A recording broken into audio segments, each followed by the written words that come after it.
Welcome back to another dev update. This time we are August 16th, 2022. And there's a list of about 350 plus changes. So I'm not going to obviously go through all of them, but there's a number of them that might interest you. So I'll try and go quickly through those. The first one, which I think most of you would be happy with, is let's see, it's not these weapons. Let me get through the various weapons here. Once I find them. Here. We've got a few ones. Let's test out just a number of them. And then we can let you discover pretty much what is being offered. So in terms of ammo, we'll get a bit of everything. There we go. So let's get these ones.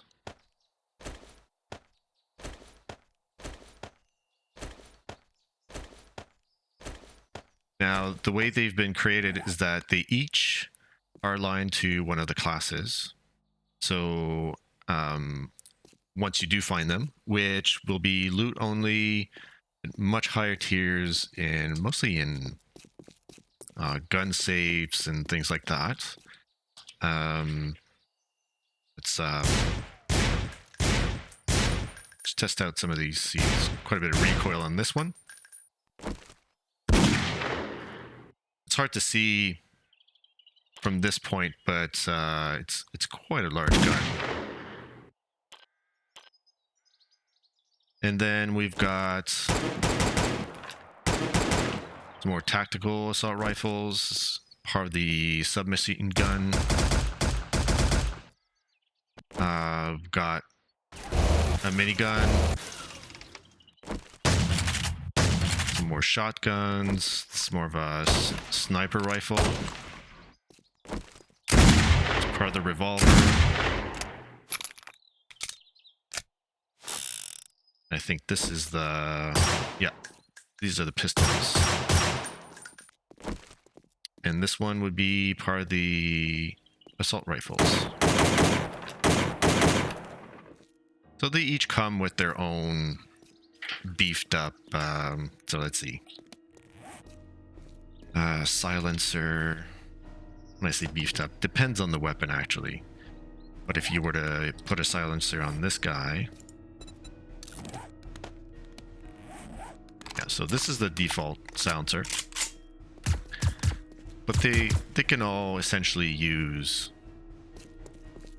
the weapon mods. So I'll let you discover those, but there's about 2 or 3 weapons per class, aligned with the class. Obviously not the Berserker, because the Berserker is not does not specialize in ranged weapons. So I'll let you discover these. Now, the other thing, now that we have a weapon, we may want to check out are some of the different variations I've created. So for example, the mutated. Is it the mutated? Yeah. So we'll spawn a radiated one. Hey buddy. So whenever they spit, they have a chance, they have a chance to spawn one tier lower. So you see this guy? Here's the feral. Damn, I'm gonna die already. So see, they spawn one tier lower from their current, and I've increased their life quite a bit. So they can spawn ferals and normals. These guys can spawn normals or little minions. So I've created a version of these guys that's a little smaller, but that doesn't spit anything. So let's kill everything here. The other thing I added was the white. So let's just take a white, not a feral. Oh yeah, I guess that's the lowest. So the white, whenever it spawns, will at times, there we go, spawn some birds with it. So occasionally, whenever they spawn, you'll see some birds. But if you spawn a white, the white should spawn a couple birds, one radiated and one that isn't.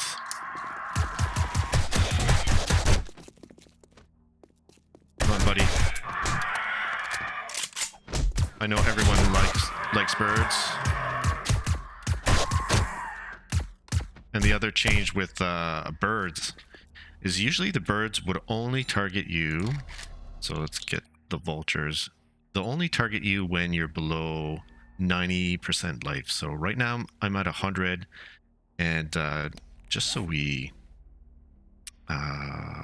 bicycle. Let's get a bicycle. Then we test this out. So they will not attack you if you're below above 90% health. So that is how vanilla works. And I've changed that in this mod. Doesn't matter if you're hurt or not, they will target you. The other thing I have changed with I thought was really annoying is whenever you're going around with a bike, they always attack you no matter what, and you had to get off your bike and fight them. So what I did change is let's spawn 5 of these guys. If they haven't targeted you yet, which these guys I don't believe have targeted me. Yeah. As long as they haven't set you as a target, when you're inside a vehicle, they won't come down and attack you. As soon as you get out of the vehicle, then it's fair game. So let's kill all these guys. So that's something that, well, I think it's annoying. Everyone gets annoyed with these birds, but at least it'll get less annoying given that you won't have to face them when you're inside a vehicle. Now, in terms of, let's get ourselves a Briston. In terms of traders, no worries. We can just stand around until Zed decides we look like it's next meal. So Briston has a few different options available. So the first one is useful information. You'll get a few of these dialogues that'll give you a bit of information. If you want to go through it, I won't go through it here. It's not that important. And one is experience with pipe weapons, so that you know which pipe weapon will contribute to which line, which, to be honest, if you can craft or you can get one of these, this is mostly good for when you get into the survival modlet, because in the survival modlet, you're not given anything. You have to find everything yourself. Then you might use these pipe weapons to further your skills. Now, these are the options that are offered to you when you're level 1. But as you level, so give self XP, let's give ourselves enough experience to get to level 30. The 30, or is it? Oh, I have to wait till it's a little bit more, actually. So in the meantime, let's see what we can do. There's so many changes I have to go through.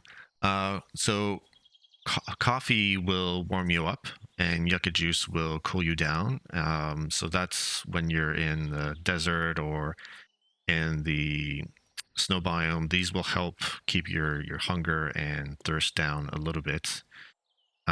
See, now that I'm level 30 and it's kicked in, he offers special missions.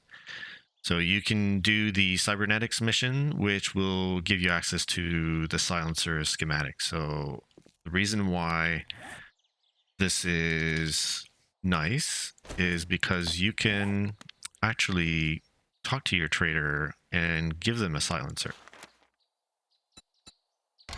So you see he now has a silencer, and when he attacks something, let's give him a bow to attack. it'll reduce the sound that is being emitted, which does two things. It's better for your ears, but it also reduces the amount of heat that is generated by your NPCs firing their guns. And this is available to both your hired survivors or your traders. And if you want to get it back, then you got it back in your inventory right there. So you'll get special missions over time that I haven't all developed yet, but will help you gain a few things like the silencer schematic.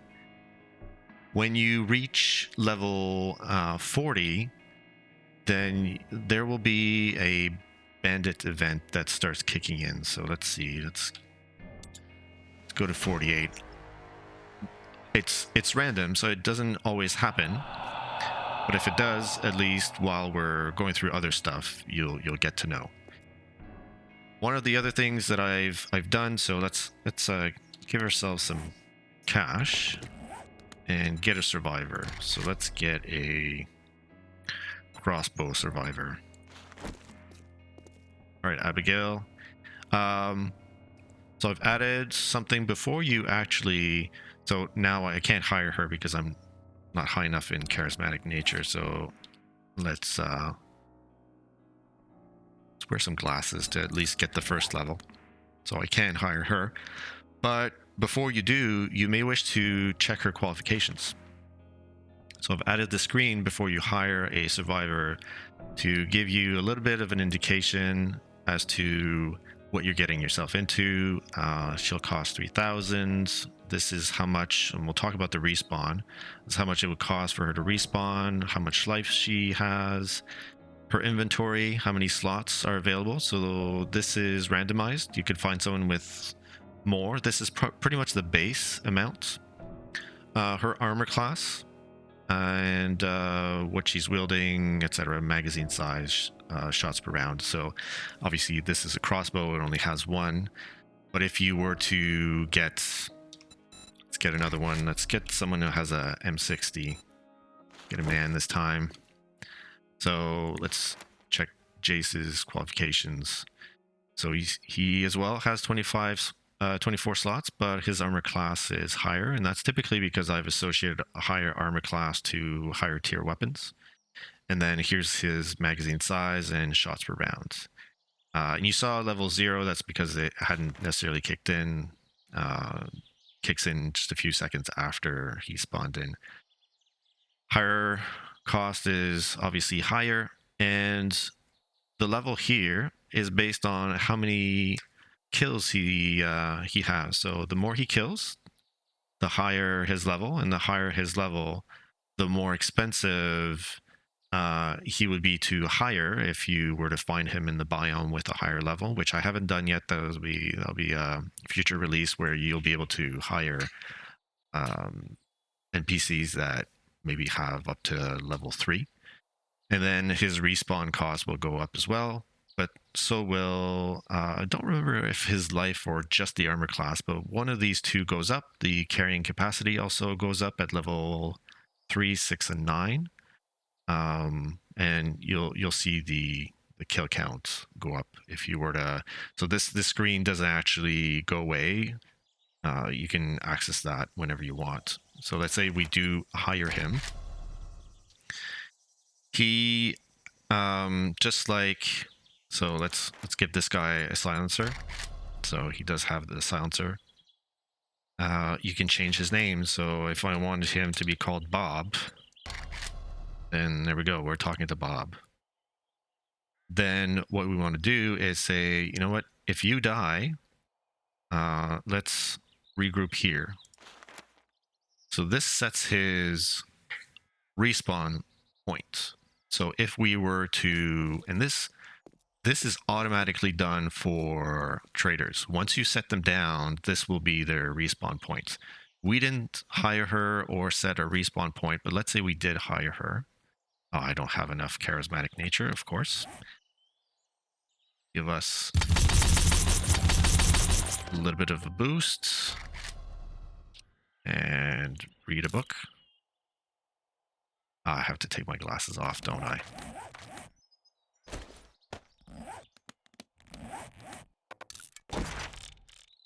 Okay, put the glasses back on. Alright. So now she's hired. We've got 2, but I didn't set her respawn point. So what we're going to do now is we're going to kill them all. So they're all dead. What will happen is these 2, which had their respawn points set, will essentially respawn where we set their respawn points, but they'll be inactive. If I talk to him, because I died and you want me to report for duty, and if I want him to report for duty, then it'll cost me some money. It costs me 3,200 every time. For traders, it's set. It's about 3,250, and if you've got the custom traders like the farmer and the handy woman, it's closer to 5,000. And in this state, they won't be targeted. So let me put myself in spectator mode and spawn a bow. So as you can see, Bo doesn't see him, and he's essentially inactive. And the same for Bob. Except for Bob, if you look at the qualifications, it cost me 4,250, but that's because he's level 1. Every time he goes up a level, then he'll cost more. So let's say I want him to report for duty. He's now active again. He'll follow me, but at the same time, Bo can see him. Right, so let's do the same for Briston. So Briston is now active. I can talk to him. I can do everything that I normally do.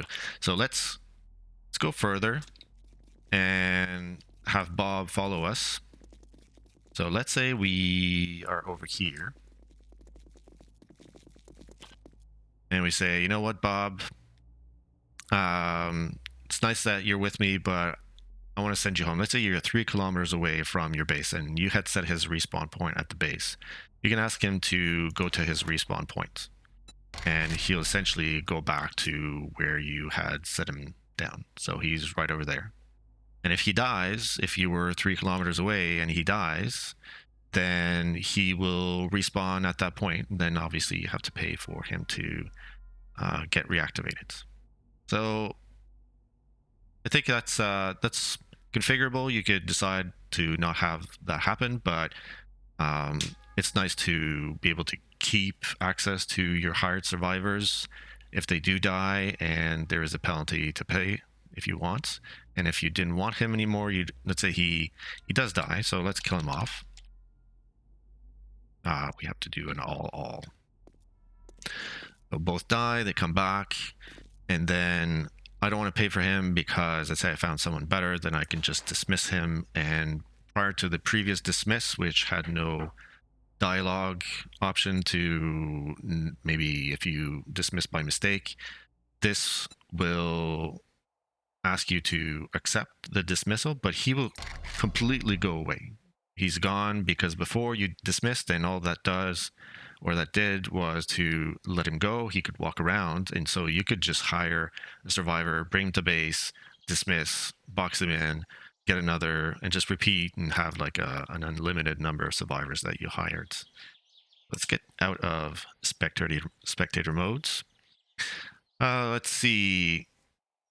So we've talked about the picking up. So if we were to pick up Briston, before people would just, let's have him report for duty, they would take him with them on missions, etc., and they could just abuse this. So now every time you want to pick him up, you can, but it's going to cost you $250, which, I mean, it's not that much in the grand scheme of things, but at least you can't just pick him up and drop him off to help you with missions all over the place.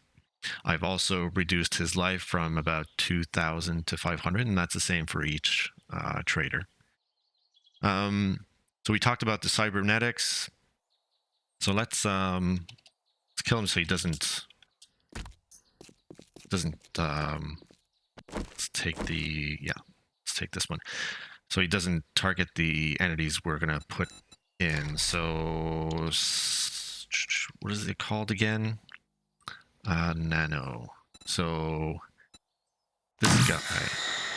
So this is one of the entities that will come with one of the events, and when you damage him up to a certain point, then he spawns the next tier. And let's damage him again. He'll spawn the next tier, and so on and so forth. And this is the last tier. So essentially, it's one entity that spawns all these guys. And of course, I've got an event on top of this, and we've got some werewolves. That's awesome. I'm not going to deal with all that, so let's just kill them all. There we go. Okay, so that's for one of the entities.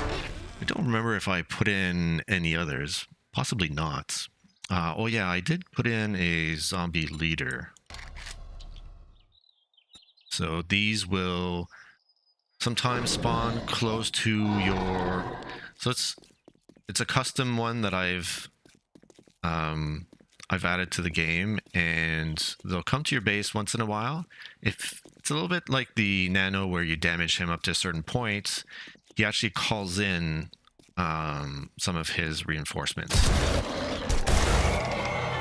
So there we go.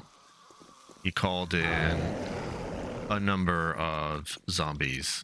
So this can happen around your base, can happen in the world, and he, as you can see, has quite a bit more life than the others. Kill you guys off. All right. So we talked about the survivors. We talked about, oh yeah, whenever you start the game, the zombies will not see you as well, will not detect you from necessarily very far, but as the number of days increase, then they will get better. So just something to keep in mind. And the other thing is their chase time.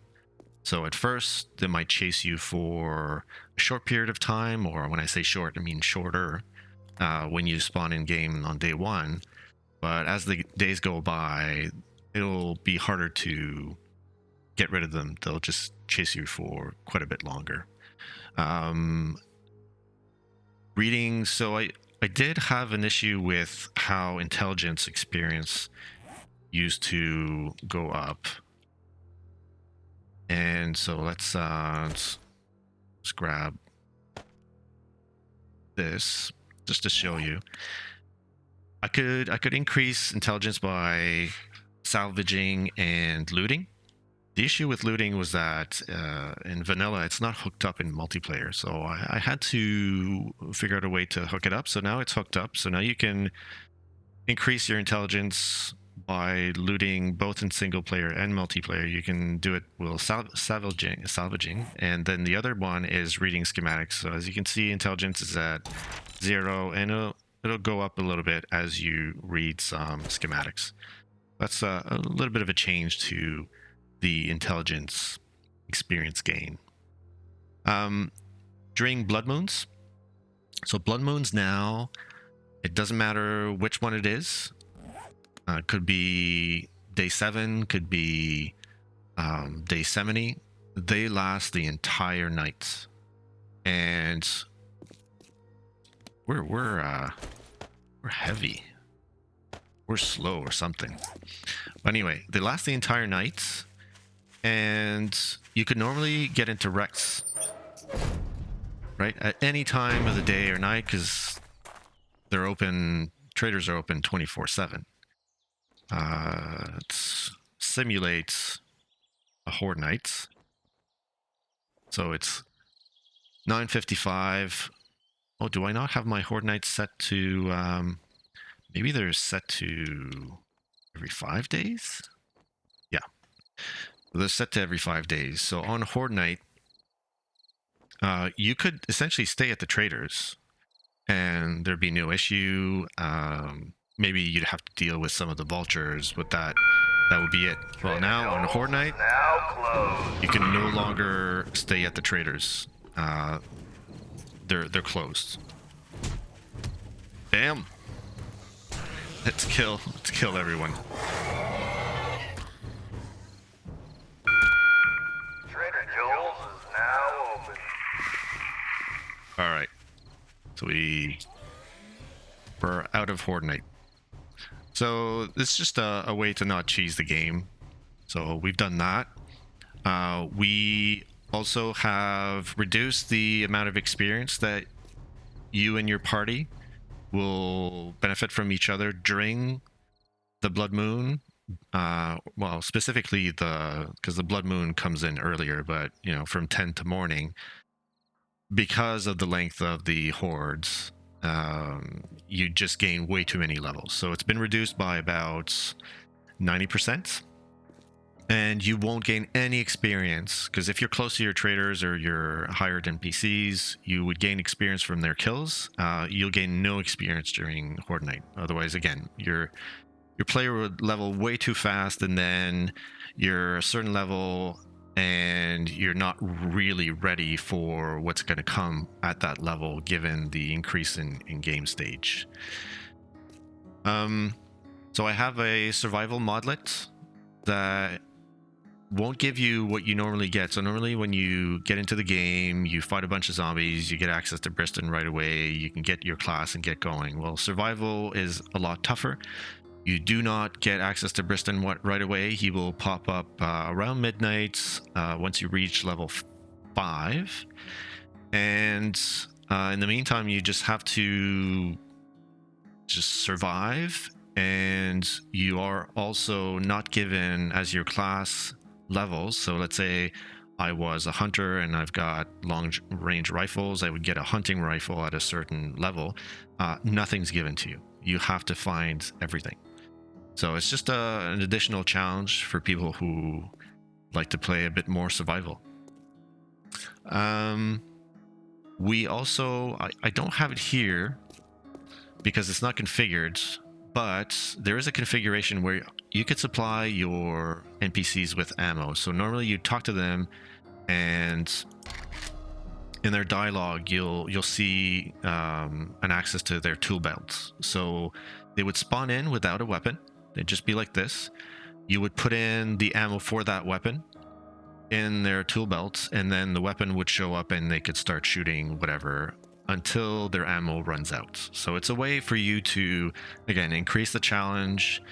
For people who play multiplayer, it does reduce the frame rate if these guys don't shoot during big hordes, because the AI is quite resource intensive on these guys, whether it's these guys or hired NPCs. So that's just one way to add, again, a bit more challenge. Now, in terms of the hired NPC leveling, what they will get, so if I was to hire an NPC, again, I mentioned it was gated by the number of kills, but every time they gain a level, they'll get 5% extra life, 5% extra damage, and then 2.5 extra physical damage reduction and per level. And if you have a hired, because I was already keeping track of their kills.